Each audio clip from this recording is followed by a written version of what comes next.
মুসলমানদের উৎসব শবে বরাত একটা হিন্দু মসজিদে দেখার জন্য আসলো না। মুসলমানদের উৎসব শবে কদর একটা হিন্দু কোনোদিন চাওয়ার জন্য আসলো না। মুসলমানদের উৎসব রমজান মাসের রোজা একটা হিন্দু কোনোদিন তোমার সাথে সমাজ করার জন্য রাখলো না। একটা হিন্দু কোনোদিন তোমার ঈদের নামাজে আসলো না। একটা হিন্দু কোনোদিন তোমার সাথে জুমার নামাজে অংশগ্রহণ করলো না। তোমাকে দেখার জন্য পর্যন্ত আসলো না। তার কারণ হলো হিন্দুরা মনে করে এটা মুসলমানের উৎসব, আর তুমি মুসলমান হইয়া হিন্দুর দুর্গা পূজায় কিভাবে গেলা?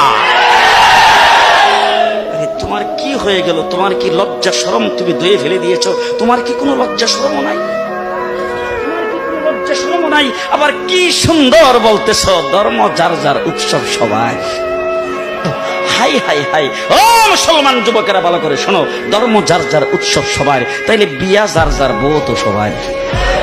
জি, বিয়ে যার যার বউ সবার, পুষ্কুনি যার যার মাস সবার, গাছ যার যার ফল সবার, ক্ষেত যার যার ফসল সবার, দোকান যার যার মাল সবার। এখন ঘুমাইছে কি কথা বলেন না কেন?